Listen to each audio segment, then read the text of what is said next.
За Darkness at Noon гэдэг энэхүү романыг задлаа гэж бодож байгаа.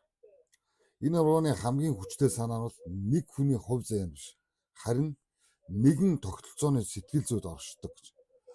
За эхэндээ хувьсгал үннийг хамгаалахын төлөө төрдөг гэж. Төрдөг гэдэг. Дараа нь төр хувьсгалыг хамгаалдаг гэж. Эцэст нь төр өөрийгөө хамгаалж эхэлдэг гэж. Тэр мөчөөс эхлэн үнэн дайсан болж хувирдаг. Тэр бол үнэн гэж. Эрх мэдлийн хамгийн аюултай хувирал бол энгийн нэгэн дарангуйлагч гэж. Тэр юу гэж хэлдэг вэ гэхээр надад захирагддаг гэдэг. Харин төгс төгөлдөр тоталитар тогтолцоо бол үнэн гэж юу болохыг би шийднэ гэдэг. За эндээс ерөнхийдөө аимшиг эхэлдэг гэж. Учир нь хүн талахгүй амьдарч чадна. Гэхдээ тэснэ гэж. Харин үнэнгүй амьдрал хүн өөрөө хэн гэдгээ мартдаг гэж. Хууль яагаад зэвсэг болдог тухай энэхүү романд өгүүлдэг гэж. Шударга нийгэмд үнэн хууль төрүүлдэг. Харин хууль шийдвэр төрүүлдэг. Харин эрх мэдэлд авсан тогтолцоонд бол эрх мэдэл шийдвэр гаргаж эхэлдэг. Шийдвэр нь хуулийг бичдэг. Хууль нь үнэн гэж зарладаг.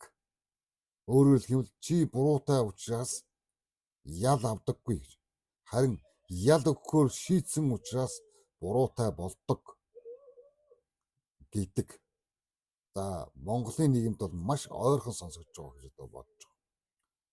За нууцын тухай. Энэ бол нууц цагдаа. Цагдаагийн цагдаа юуг хамгаалдаг вэ? Өөрөөр хэлбэл энэхүү роман дээр гарч байгаа бол тагнуул гэсэн үг. Одоо манай Монголынхаар бол улсыг уу, ардыг уу, эсвэл үндэсний аюулгүй байдлыг уу. Гэхдээ энэхүү роман дээр бол үгүй гэж одоо хариулж байгаа. Тогтолцоо доройтсон үед тэд хамгийн түрүүнд хамгаалдаг зүйл бол эрх мэдлийн тухай домгийг хамгаалж эхэлдэг. Учир нь ард түмэн үннийг мэдвэл тогтолцоо ганхаж эхэлдэг. Тиймээс үннийг дарах, нуух, хил хамгаалахаас илүү чухал ажил болж хувирдаг гэж энэхүү романд бичсэн байна.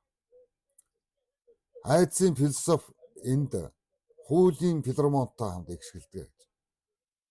Роман бол хүмүүсийн зөвхөн шоронд хордоггүй юм гэж. Тэдний доторх үнэн хоригддог.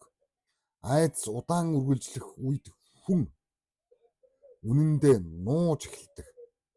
Тэр үннийг дараа нь үннээ мартахыг хичээдэг. Үүгээр мартна гэж. Эцэст нь худлыг үнэн гэж хамгаалдаг гэж.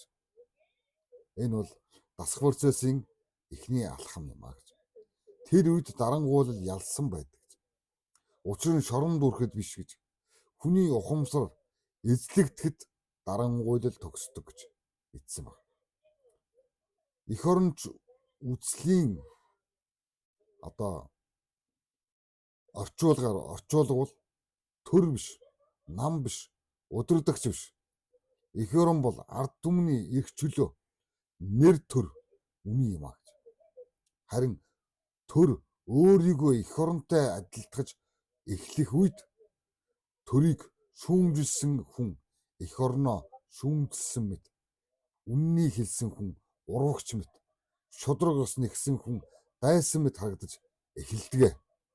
Яг одоогийн, яг өнөөдрийн ардчлал шиг, магадгүй Монгол шиг гэж. Энэ бол тоталитар сэтгэлгээний хараал эзэн эхэллээ гэж одоо харж байна. Энэхүү роман хамгийн харанхуй сургамжигч энд маш гэгээтэйгээр гэрэлтүүлж одоо хэлсэн байдаг. Хүн бүрийг хүчээр худалж болгож болох юм.